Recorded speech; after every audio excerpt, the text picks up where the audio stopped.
Hey, what's going on, guys? It's Joel here with as many reviews as possible, and today we're doing the review of the Adidas CrazyPower TR.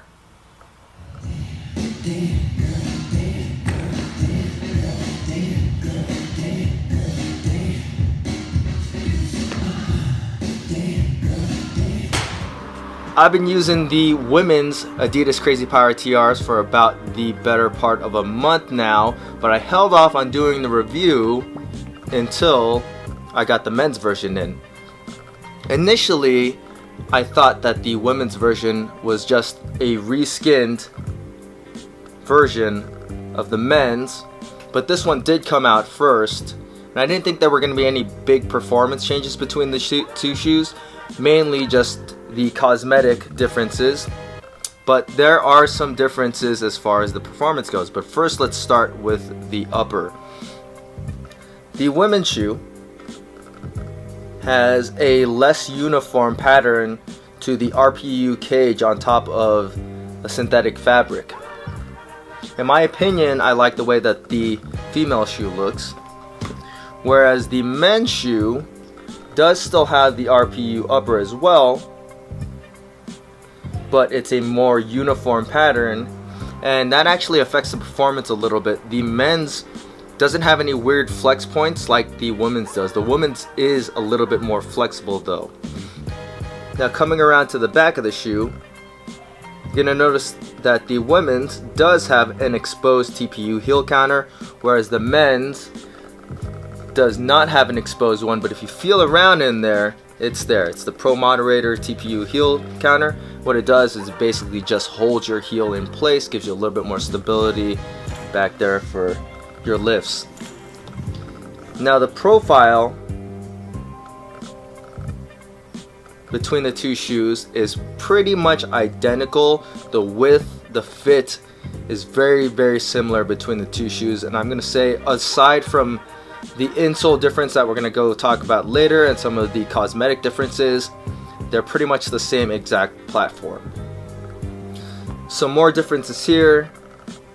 The men's version has a nice padded tongue that stays in place a lot better than the flat tongue that you'll find on the women's shoe, but the women's lacing system works a lot better than the men's. Though they look the same, the women's is more like a fly wire that extends down, and the men's just kind of stops right there.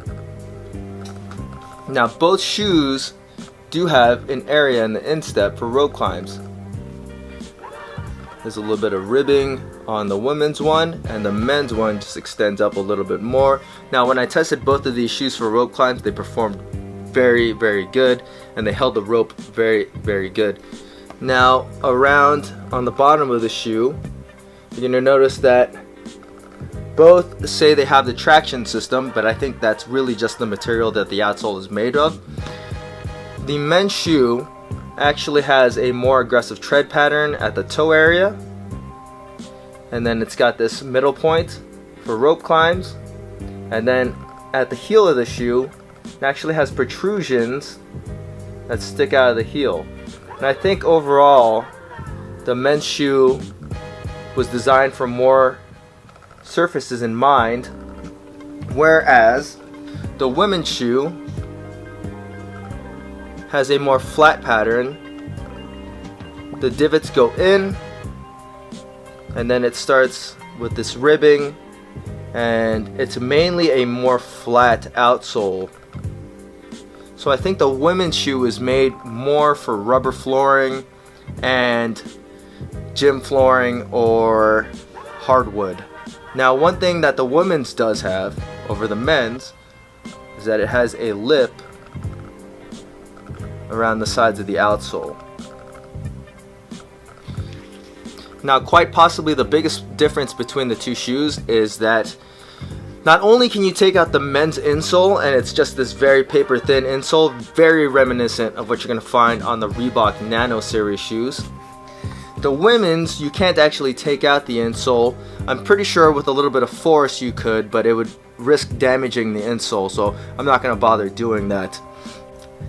The women's model does have a little bit more cushioning than the men's does. It's pretty evident when you have both shoes on. and I think that's kind of weird.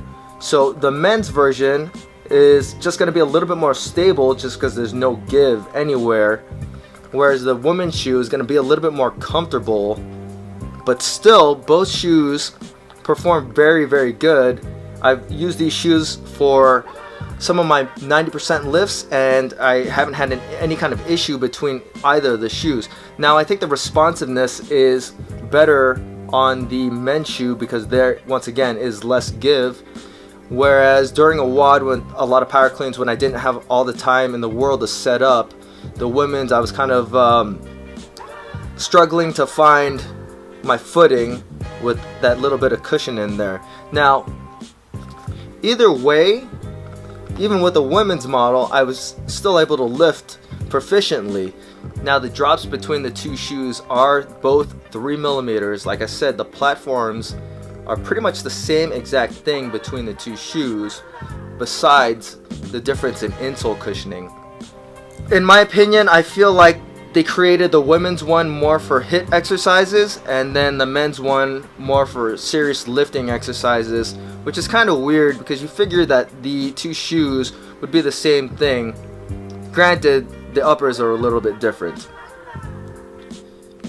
I don't quite agree with it, but both shoes are still excellent performing shoes with just little weird differences between the two. For my money, I would probably go with the men's shoe just because I prefer lifting, and I feel like this is more of the functional fitness shoe. Not that this can't be used for functional fitness, I just prefer the men's platform over the women's one.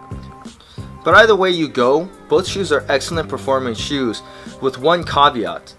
They are extremely wide shoes. So if you had a really wide foot, I'd say go for it. But if you have a narrow foot, you probably will not like the CrazyPower TRs.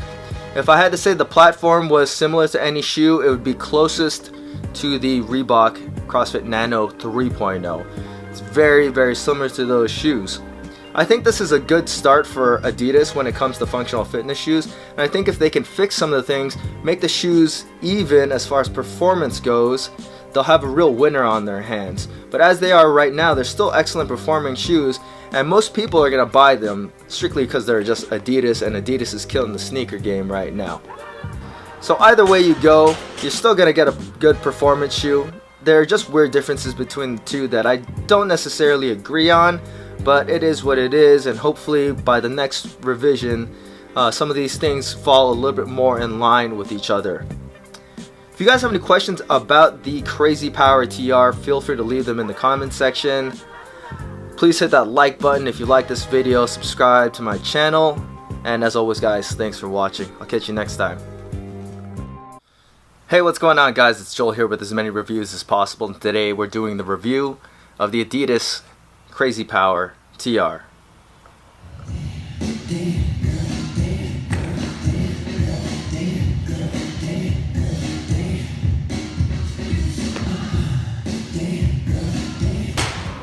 I've been using the women's Adidas CrazyPower TRs for about the better part of a month now, but I held off on doing the review until I got the men's version in.